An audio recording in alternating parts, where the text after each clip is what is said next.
Hey everyone, welcome to another episode of Live Boldly with Sarah Schulting Kranz. Today I have on Killer Chic. Super stoked about having you on. Kim Casey, quote, Killer Chic Campbell. I've often wondered what the KC stood for. I knew it wasn't Kim Campbell, but I never asked you. I never asked you. So everybody grab your journals because this is going to be a very enlightening, amazing conversation with another fighter pilot. I love this. This is so fun. Thank you so much for having me. Yeah, everybody just assumes the KC is my initials, but yeah, there's more to the story. There's always more to the story for pretty much any fighter pilot call sign. Well, I think let's start there because there's always more to the story with everything. Yeah. You and I were just talking before we jumped on about our love-hate relationship with social media and how for me, I was explaining to you how I've had people that have made assumptions or have requests and or expectations without understanding the full story behind the scene. And so for me, that's like pulling back the layers and also developing a better understanding of patients and a better understanding of giving grace. And we're going to be diving into an awful lot of stuff within this conversation. And I love the fact that we just started there. So there you go. It's good. It's good. Tell us a little bit about yourself. And where I want to say a little bit about yourself, let's start with the woman that you are now. And then we're going to backtrack into what got you to the space of where you are now and then moving forward. So tell us a little bit about you, Killer Chic you. Yeah. So I just retired from the Air Force after over 24 years of service. I spent most of that time flying airplanes, flying the A-10 Warthog, which is a close air support aircraft, meaning we support our troops on the ground. But I also had a lot of leadership roles and positions and the opportunity to lead teams. And I think my favorite assignment, I went to the Air Force Academy as a cadet. I graduated there in 1997. And I was able to finish out my career there. So fast forward, 24 years, and I'm right back where I started. It is where I met my husband. So I really felt like life came full circle to have the opportunity to go back to work with our next generation of leaders. And it was really a fantastic opportunity to give back, go back where I started as I was the director of the Center for Character and Leadership Development. So really got to get engaged with our cadets and help them in their leadership journey. So a really great way to close out my career of 24 years. Wow, that's fantastic. My brother was accepted into the Air Force Academy. He went ROTC and flew F-15s. So yeah. I thought long and hard about that as well. I really wanted to go to the Air Force Academy. It had been my goal since I was a little girl.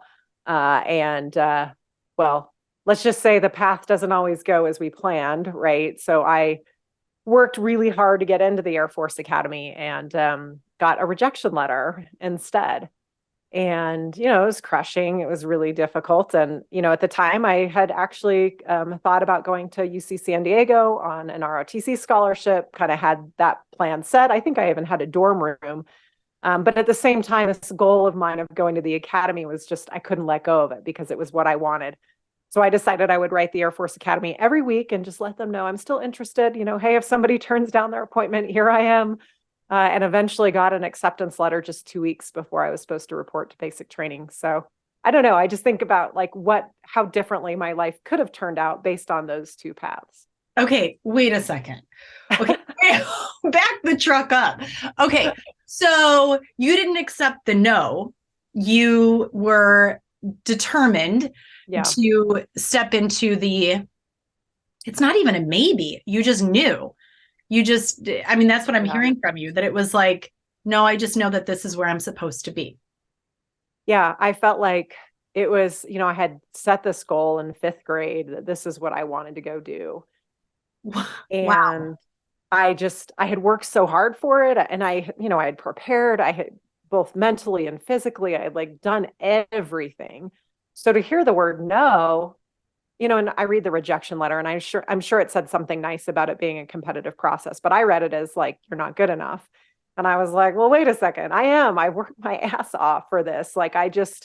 I didn't want to take no. And thankfully, I also had really supportive people around me who were like, Kim, if this is what you want, then go for it. Don't quit on this dream of yours.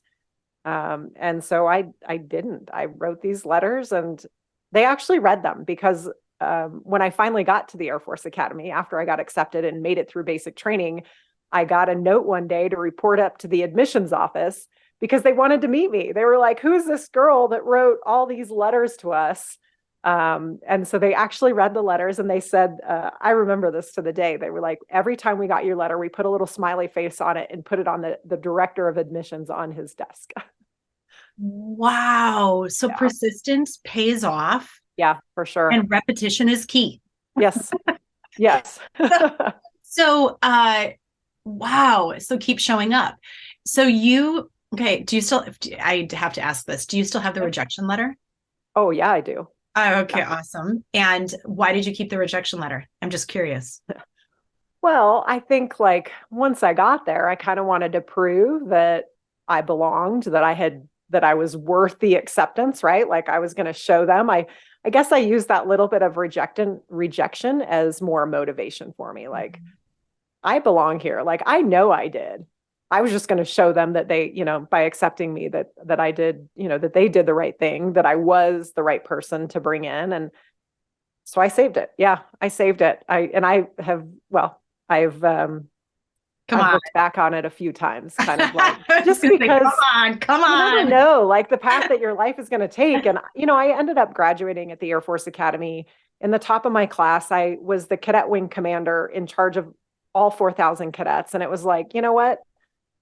Sometimes those SAT scores, let's just put that out there. Like my SAT scores were not good. Like that is not the indication of how you would perform, even though those were like the standard back then. Right. I knew I wasn't going to go there and do average. I wanted to go there and excel. Wow. And did you handwrite these letters to them every week? Of course. Yeah. That's what we did back then. We actually handwrote letters. Yeah. And you sent it off every single week and said, hey, yeah, I'm still interested, or I can do 10 more push-ups, 5 more pull-ups. I got an A on a test. I was just like anything to let them know that I hadn't quit, that I was still interested, to the point that I was going to go to the Air Force Academy on what we call our, it's the initial day where you show up for basic training. Like I was just going to show up and be like, hey, if someone decides they're not going to get off the bus, like I'm here, I'm ready to go. I don't know if it would have worked, but. Well, the reason, and I know that I'm spending some time on this, the reason why though, is because we overlook the simplest of things that can make the biggest change in our life. Yeah. And this is why I tell everybody, it's not the freaking destination. Well, we all know what our destination is. We're going to die. Okay. Yeah. Like we all know that. It's not even about the journey. It's about the moments and the lessons within those moments that alter and shift every single direction within your life. And so I love the fact that you took this and you were like, nope, I'm not accepting a no. I'm simply not going to accept a no. And here is what I'm going to do to get my yes. It's not even a maybe. It's just, this is a yes. And I deserve to be here and I belong here. And how many of us would write off ourselves because of one letter that was sent to you and then believe that we didn't belong there for the rest of our life? Yeah. In reality, you belong there. I think I knew I did. Sitting at the table for you. Yeah. You have to actually sometimes take those extra steps to get there. Yeah, absolutely. I mean, I look back on that and you just think about the opportunities I would have missed, the different path that my life would have taken. And I'm grateful that people also, were around me to encourage me, to be that positive reinforcement for me. It was a big turning point, for me in terms of not quitting and not giving up on something and just pushing forward because I absolutely knew it was what I wanted. Well, here's the other thing that I just want to point out is it's not only the opportunities that you would have missed, but the opportunities that all of those people whose lives you've touched would have missed. And that's where I always go to. I mean, I'm in it right now with speaking. I'm like, how do I get more gigs? How do I get out there more? How do I? And there's been nights where I've laid in bed, last night being one of them, where I was like, maybe I'll just fold everything up and just go back to sleep, and the thing is though, is that we have those moments of wanting to fold, I don't care how old you are. I talk about them. A lot of people don't talk about them. I talk about them. And then I lay in bed and I think, okay, well, all of those lives who the people who I have touched already, and the people whose lives need to be touched in the present and future. And how do I just walk away from that? Yeah. And so I love that way of looking at it. yeah, I mean, how do you just walk away from that when you already know the lives that you've touched and you can see the impact? And then, well, what about those people that are waiting for you? Like they're just literally waiting for you.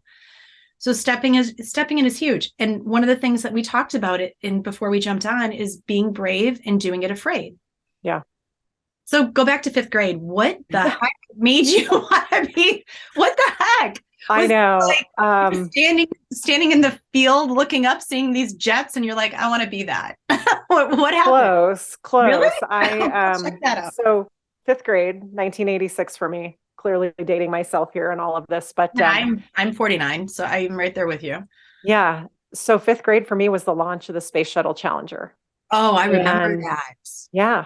And I don't know what, I mean, I still struggle with it today of like that moment of watching the Challenger launch and being so excited and just this thrill of flight. And then to watch it unfold in this terrible tragedy. There was something about that moment that like, it hit me like these astronauts died doing something that they believed in, something that was bigger, that was more important than themselves, that they were, they were willing to give their lives for. Like it was that important to them. Yeah.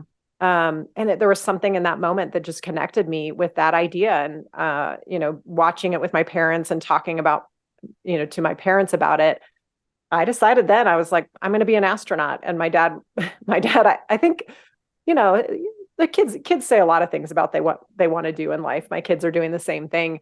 And he was like, well, if you want to be an astronaut, then a lot of the astronauts are pilots and a lot of pilots go to the Air Force Academy. So it might be something, that might be a path you want to take. And I was like, all right, that's what I'm going to do. And it was like I flipped a switch. My parents were like, all of a sudden I would do my homework. I wouldn't complain. I started getting very involved in all sorts of different activities because this was my path. This is what I wanted to do. Wow. You're an empath. Clearly. I mean, I actually remember that. I remember where I was too. I was sitting in Mr. E's, in the room in Mr. E's class watching it. And do you remember that's actually teachers had applied? There were teachers on that had applied. Yeah, Krista McAuliffe was on the shuttle that day. Yep. And he had applied and he had actually made one of the top, like wow. He had gone in for the interviews. And so watching it, I remember his reaction to it because it would have been, he wanted to be on that. He wanted to be on that. Yeah. As it took off. And so, yeah, it was that was a devastating and also completely life-changing day for so many people. Yeah. And it's interesting, like, I'm not the only one with this story. Like that moment impacted people and drove them to do different things in their life than I think that maybe they were on the original path. I mean, I just think of what a legacy those astronauts left behind, and so many of us that have, worked to follow in their footsteps or, engineering or whatever it is that people have decided to do. I just, it's a legacy that they left behind for the rest of us. Well, and look at how many lives that they've touched, right? Yeah. Where it's now we've all shifted because of it. Yeah. So you decide that you're going to become a fighter pilot. You go into the Air Force Academy. Clearly you worked your way in and you were going to get it regardless. So tell us a little bit about what it was like for you being the female in a world that is dominated by males. Yeah. Well, and the interesting thing about this, right, is so 1986, when I decided that this was my goal, like women weren't allowed to be fighter pilots. I had no idea. Like, I didn't know that. It didn't make sense to me because here there were women in the space shuttle. Like, why wouldn't women be allowed to be fighter pilots? And my parents never told me that. They just told me to work hard and go after what I wanted. And, I did. And, obviously I realized that later. And thankfully the path for women to become fighter pilots opened up right as I graduated high school. So the timing was great for me. But I was still one of very few women. And I will say that I walked into my fighter squadron on day one. I knew that I was going to be the only female fighter pilot in the squadron. I think I was one of about, I don't know, we'll call it like 33 female fighter pilots in the Air Force out of about 3,500 fighter pilots. So I knew I was a bit of an anomaly. And I will tell you, I put a lot of pressure on myself. These are my words. I didn't want to ruin it for all the women that followed me. Like if I made a mistake, if I didn't meet expectations, like that's how I felt. That was pressure that I put on myself. Wow. But it's not pressure that other people were putting on me. That was me of wanting, this fear of maybe not meeting expectations or fear of failure in it. But I just decided in that moment, right? Yes, I was afraid walking in there because of all, these things and this pressure that I had placed on myself, but I kept walking, right? I went in the door and I was like, I'm just going to be credible. I'm going to work hard. I'm going to maintain a good attitude. I'm going to study. I'm going to put all that work in, and the truth is, right? Like any new person in a unit, in a team, in an organization is there's some judgment, right? It's going to be like, well, can they perform? Who are they? What do they stand for? And there's this unknown. And I think what I realized over time was, well, first off, the jet doesn't care the difference about who's flying it. And, the reality was the guys in my squadron didn't care either. They cared that I was credible, that I worked hard, that I had a good attitude.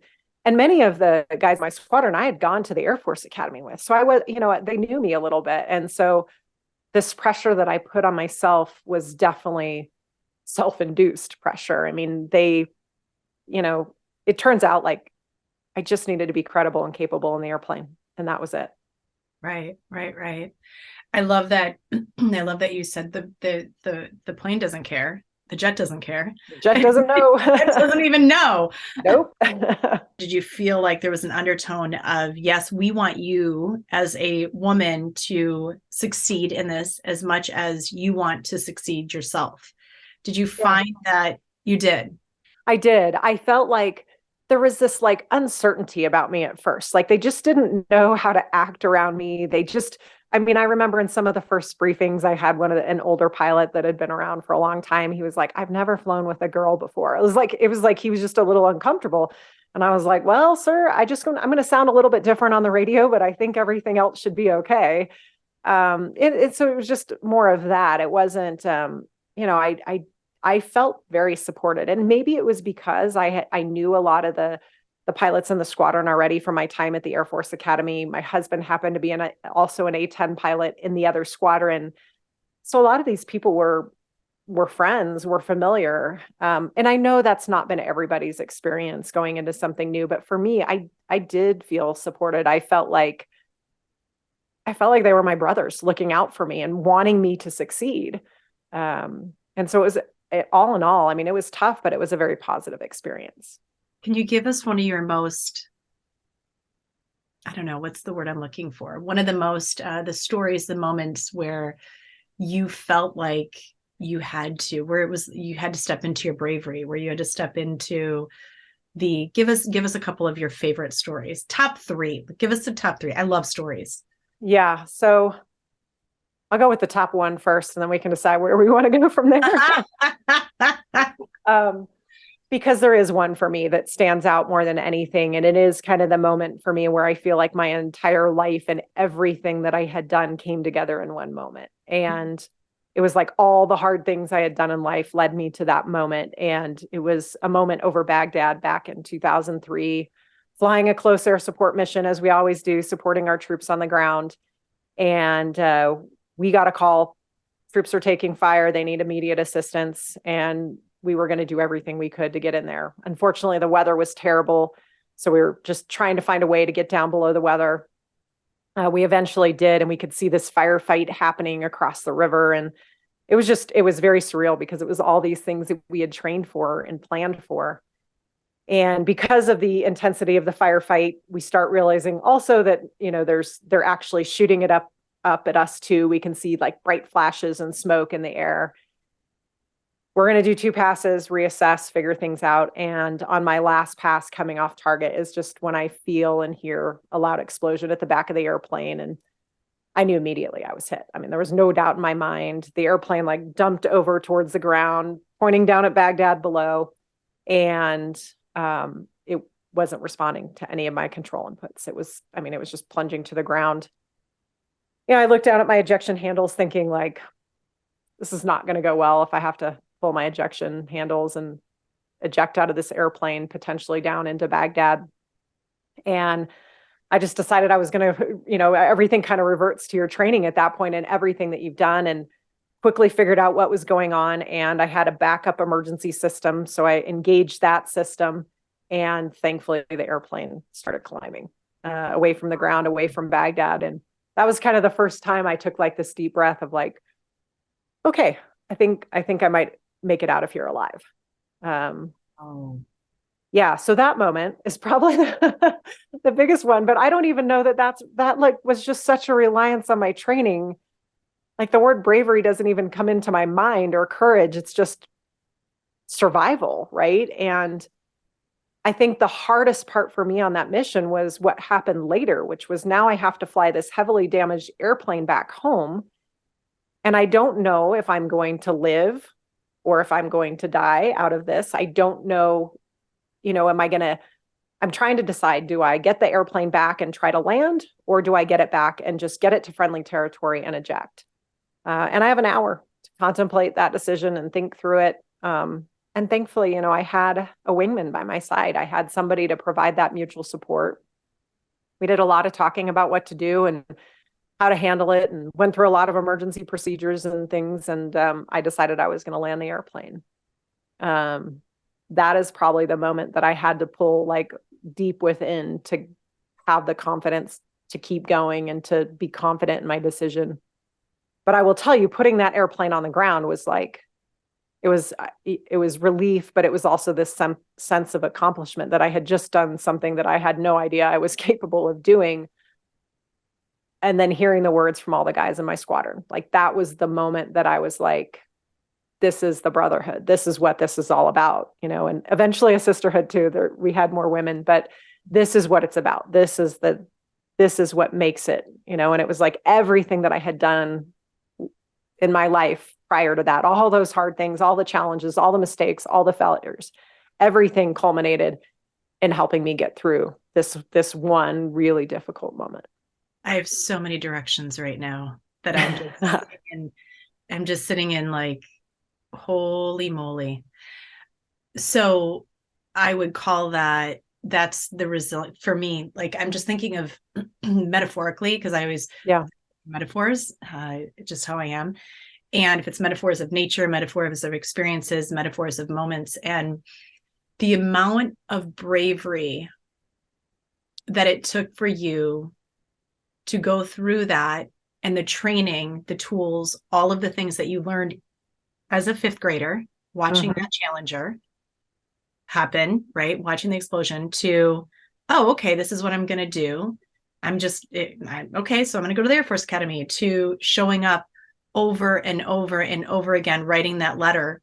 Like, so I don't know how much you know about, well, you maybe know an awful lot about trauma, but also how you instill the stories within your cells, right? And how you can rewrite the stories within your cells, and how all of what has happened in our past life from our parents, our legacies, that all comes to one moment, right? Yeah. And so for me, when I'm hearing you, I'm like, holy shit, woman. All of what every single time that you showed up and you wrote that letter to them, you were like, nope, I belong here. And you were literally training yourself on a cellular level how to go through that process that led you to that moment, to not freak out, to not be like, oh my God, what do I do? Because I can only imagine you're trained to do that, right? But how many people in their lives get to a moment like that and they freak out? Yeah. Well, and in full transparency, right? Like there were moments, I'd love to say I was 100% focused on that whole mission, but an hour is a really long time to contemplate the fact that you may not survive. Right. And I had terrible thoughts that went through my mind. I had thoughts of not, surviving, of crashing, of not being able to do all the things that I wanted to do in life. I mean, my husband and I had been married just a couple of years. We had barely lived together. I hadn't had kids. Like all that stuff is going through my mind. And then I realized like, I can't stay there. I have to just push that aside and really focus on the mission and focus on what I'm doing and flying the airplane. I mean, I'm by myself and in the airplane itself. And it was just like this centering of like, if I'm going to survive this, I have to stay focused. I have to focus on what's most important, which is flying the airplane. But it's hard, it's hard to not let that stuff creep in. Well, and I want to just, if we may, like also go into, this is how people are, that are in trauma situations. I mean, myself included. I remember when my life I can't even say it. Obliterated. Obliterated. Thank you. Literally like almost 10 years ago, right? When it was this high impact, oh my God, what is this?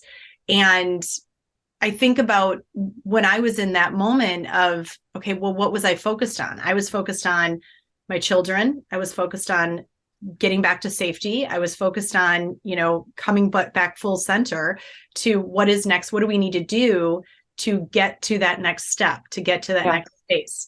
And I mean, I remember sitting there thinking like, my life is ended. Like, I don't even, what am I going to do here? Like, everything is gone. What tools were you using at that moment? Can I ask you, that could help other people that are in that space right now where they're like, I don't know if I'm going to be able to make it out of this?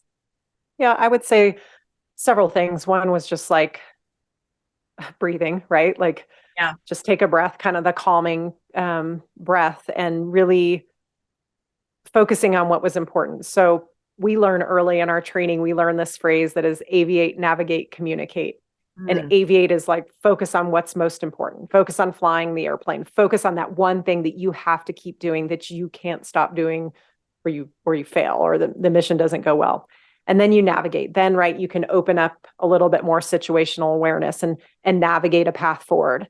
And then communicate, right, to let people know if you need help. And that's how we deal with an emergency. We learn to kind of slow down in the moment, to prioritize. So that was definitely like just trying to focus on, there's so many things that you could think about, like all those things that could go wrong. And I realized I just kind of had to center everything and focus on what I could control, right? What I had control of, which was not much, but I focused on that, and just had to let the other things go. The feelings, the emotions, we call it compartmentalizing. It was like I had to tuck some of those things away and deal with them later. Like, I just couldn't do it in the moment. I worry because sometimes that can be unhealthy if you tuck those away and don't ever open it back up. And honestly, for me, I didn't deal with this mission until after I came home from the war. I just couldn't. I needed to keep flying missions. I was really focused on the other missions I was flying. And so I don't know, this is not my area of expertise, so I don't advocate that that's necessarily a healthy approach, but it was what worked for me in the moment. Right. No, and I think that, I definitely think that sometimes that is what's necessary to get everything to safety, and then unwrap it, unpack it, take a look at it when you can. Wow. And also the wingman thing is huge. I think that having a wingman in whatever it is, I think about that often. My brother was my wingman when my life literally, like, he was the one that called me and said, you know what, I'm going to come out. Let's walk the beach. Let's figure this out. I'm there for you. I'm not leaving you. And that was, I love that. I know, it was the sweetest thing.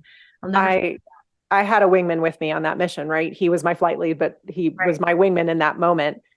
And I think about this, like, I was so overwhelmed. Like, all I could do was try to control that airplane. I had zero situational awareness of everything else that was going on around me. I mean, the fact that the enemy's still shooting at me, he's saying things, quite honestly, very directively, because we don't have time for a conversation. My airplane is not controllable. And he's telling me to put out more chaff and flare so the enemy doesn't hit my airplane again. It's countermeasures that we put out. Think Top Gun, bright, big flares. And then he's telling me to come west. And I'm like, I can barely control this airplane. Why do you want me to go west? Well, that's where the friendly location was. He's thinking ahead. Like, if I have to eject, then at least my parachute comes down over friendlies. But like, I just didn't have the awareness for that, but he did. And I think that's the thing, right? Like, a wingman is there to have your back, to help you see the bigger picture, to help you make good decisions in a really difficult situation. And, I've had 20 years to reflect on this mission, but what I've realized is that those same wingman concepts, right? This idea of having a wingman by your side isn't just for an airplane. It's not just for flying. It's about life. It's about business. It's about everything. Having somebody on your team that will provide that mutual support when you need it. A wingman isn't just going to be like all the support all the time. They're also going to hold you accountable and encourage you and challenge you. And I think that's, that's the other their piece of it, is that they hold us accountable for the things that we say we're going to do or the things that we don't do. Yeah, I love it. I love it. Isn't it interesting though that the path that we take in our careers also reflects so much with what we are also learning within our life? I mean, of course. Yeah. I was an art teacher. I was all, creativity and all that stuff, which got me into the work that I'm doing today. So who would have thought? It's so cool. Okay, so that was your top. That was your top. That was my top. I don't know. The others just don't compare. Tell us a little bit about your book. How did you come up with this book? What made you want to write a book? Was this like, oh, I'm in 5th grade. Not only am I going to go into the Air Force Academy, but I'm going to write a book someday and help people. So what? No, far from it. Far from it. Yeah. The book actually came about because my final time at the Air Force Academy, I was instructing. I was teaching in the military and strategic studies department.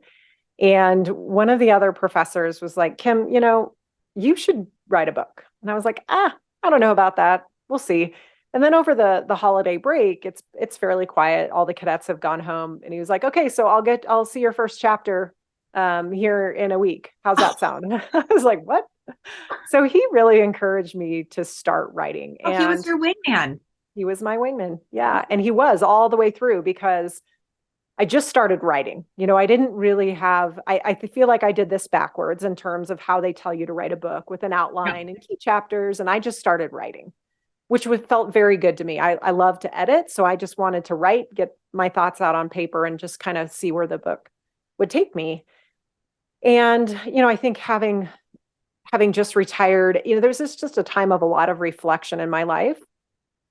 And I realized that as I look back on my career, there are so many times where I was afraid, but I never wanted to admit it because I thought it would make me look weak or vulnerable. And what I realized in all those moments, whether it was walking up the ramp to the Air Force Academy or walking into my fighter squadron on day one, taking off on a tough close air support mission, or even things related to my kids with my husband deploying for a year and I was the mom at home, like all of those moments, I felt fear. I was worried. I was nervous about it. The fear, those feelings aren't what matter. Like it's about taking action, acknowledging it, but taking action in the face of fear. It was all about what you do in those moments that truly matters the most. And so that is what the book is centered around, is this idea that in our life, whether it's personal or professional life, I mean, in many times in leadership scenarios, I have been nervous about the steps that I will take or the actions that I will make. And I realize that it's all about doing it anyway, right? Being afraid and doing it anyway. And that's the idea behind the book, is that we face fear in our lives. It's not just about flying an airplane over Baghdad, right? It's not life or death situations. It is fear of not meeting expectations, fear of change, fear of the unknown, you name it. It is all about what we do in those moments that matters the most. That's why the book's called Flying in the Face of Fear. And then it's all these lessons that I've learned through stories and experiences, and this idea of being able to share those stories with others. And I just want to state that when she's talking flying in the face of fear, it's not only just simply flying in fear. It's literally about you are flying in fear all the time as humans. Yes. We literally are flying in fear. Do you ever put yourself in fearful situations just because? Well, that's a good question. I would say that I'm a bit of an adrenaline junkie anyway. I love to I knew you would say yes. I love to ski fast. I do mountain biking, although I'm taking a little break because I went over the handlebars and broke my arm.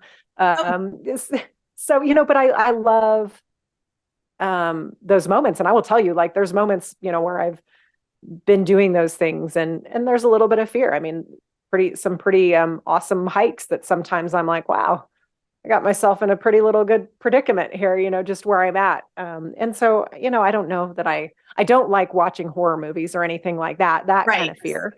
Right. But more from the outdoor adrenaline, challenge maybe is more the right word. I think maybe challenge versus fear. But I love it. I love a good challenge. Yeah, I definitely find myself putting myself into those situations where sometimes unexpectedly, like when I climbed my first mountain in the dark, it's only because my friend went to the wrong trailhead. Thank you very much, Ellie. It taught me everything. Honestly, the book is scary to me, like getting the book out there. It's like I told my husband a few times in writing the book, like, am I like, I'm going to write this book and am I going to have the courage to publish it, like to put it out in the world? And of course he laughs. He's like, Kim, you will, you're going to. But doing things like that, of pushing myself outside my comfort zone, I say it's scary because it's vulnerable, right? To put your ideas and thoughts out there. And these are some of the things in my life that are so important to me, that have had such a significant impact on my life. And so there is a little bit of that fear associated with putting yourself out there like that. So yeah, I mean, I guess I do, right? It's all about pushing yourself outside your comfort zone so that you can learn and develop and grow, even, at this stage of my life and career. It's the most, I think it's one of the most beautiful things you can do. In fact, I know it is. Like I personally in my own life have found that it's been the most transformative thing is not staying in safe.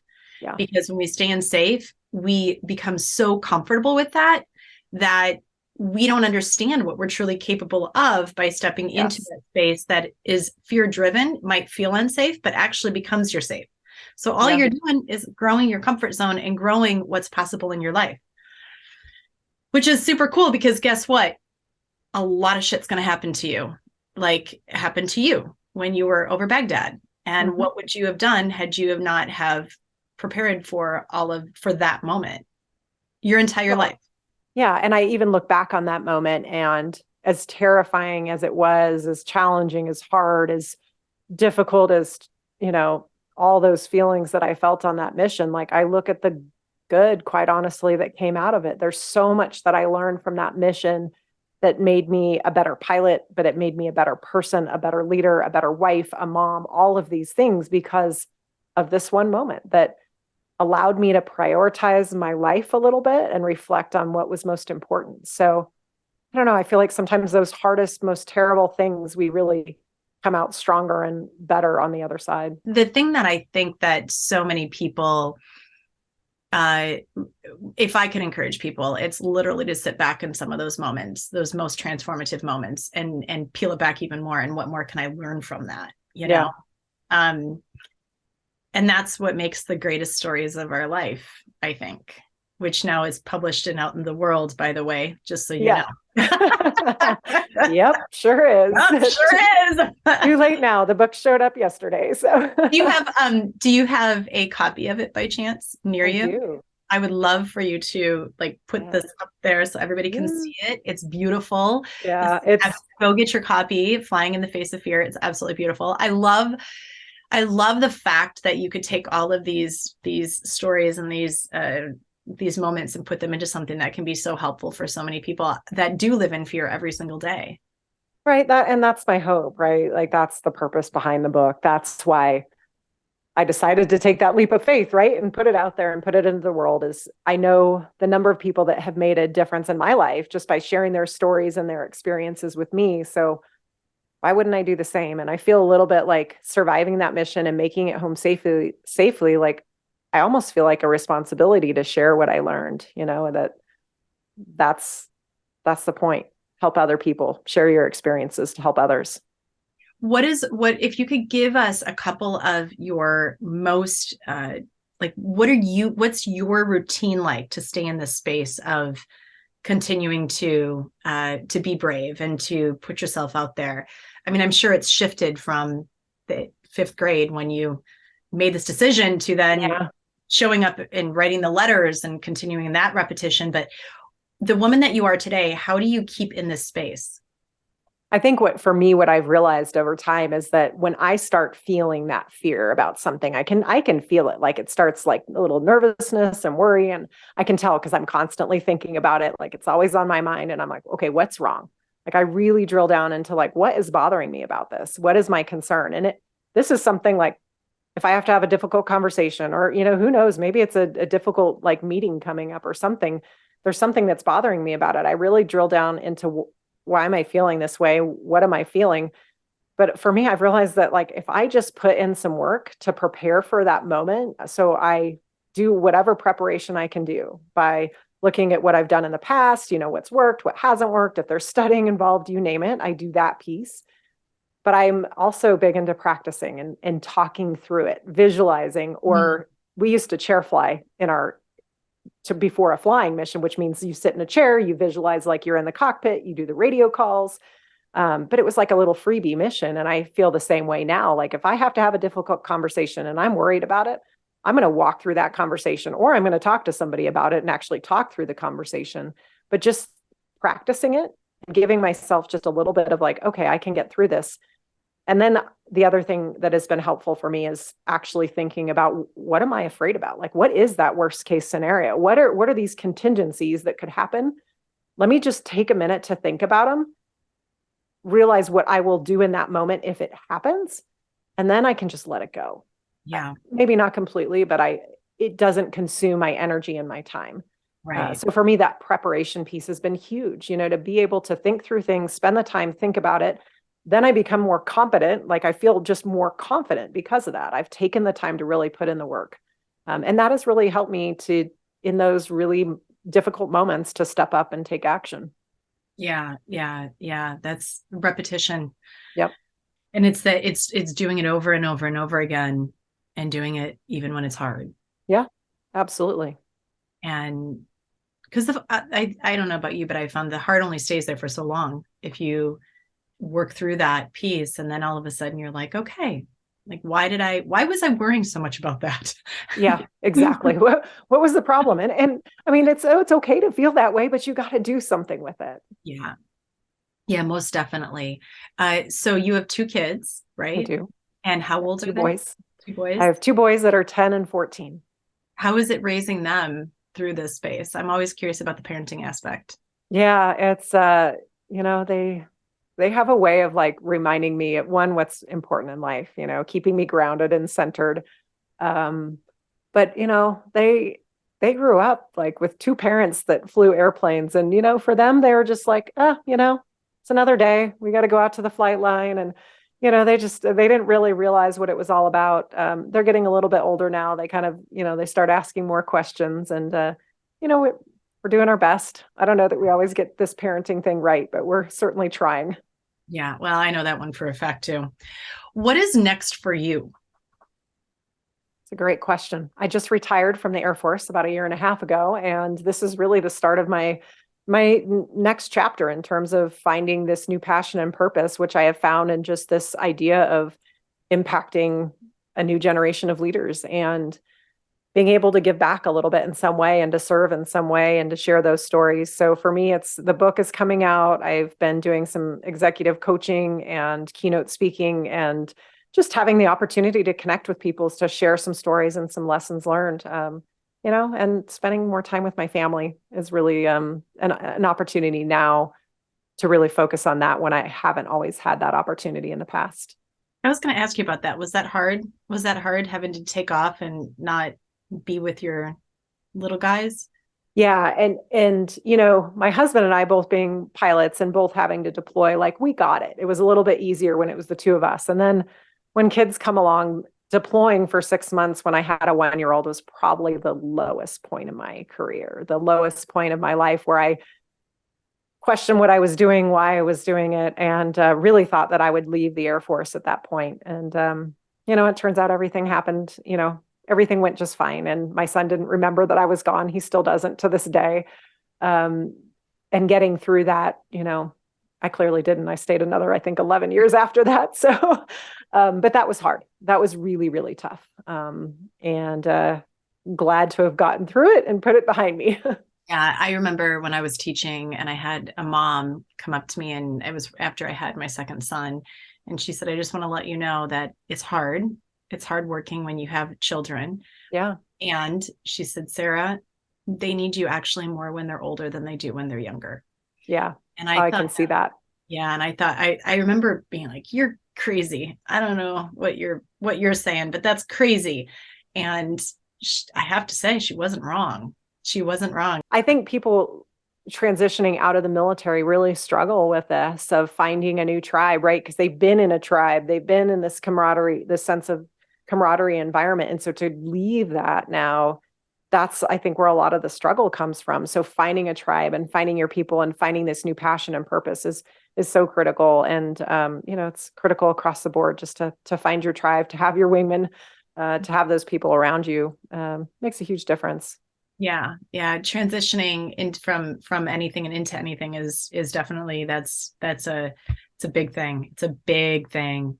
And damn it, you people, like, be brave and do it afraid. Like, please, it's not easy, but please, if anything, look at your situation, look at my situation, look at so many other people that have risen outside of, and found their passion, their purpose, their love for life. It can be done. It can be done. I agree. Absolutely be done. So tell us where we can find you. Give your, where can people buy the book? When can they buy the book? How can they reach you? Where can people find you? All that stuff. So you can find me, probably easiest way that has links to everything else is on my website, which is kim-kc-campbell.com. The book is out new. This is the first day that I've actually had this book in my hands. So, but it does not come out until March 8th, and it is available for pre-order now, Amazon, Barnes & Noble, all your favorite booksellers out there. But I would love for people to reach out and connect through LinkedIn or whatever means they can, just to have a conversation and follow up on any questions that maybe we didn't answer. Yeah, most definitely. And when you do read the book, please do, everybody. And when you listen to this, do the both of us a favor and share it with your people. This is how we be our wingmen. Please take this and spread it out into the world. Wing women, whatever you want to call. And I know I'm like, what are you supposed to? I don't even know. And tag us, like tag you, tag me, and let us reshare it into our social media as well, so that we can keep it going and flying into the world. Because literally, we need more of this. We definitely need more of this. So thank you for being here. Thank you for having me. I want to give you any other, is there any last minute thing that you would like to share with our listeners? Any last bit of tips, bits of information, anything? Well, I think you said a little bit of it already, right? Like, if you're afraid, do it anyway. Like, what I've realized is, like, first off, you can't have courage without some fear, right? So it's all about what you do when you are scared in that moment. That's what matters the most. Yeah, most definitely. Well, thank you for being here. I appreciate you. Absolutely. Thank you for being in my tribe. I love it.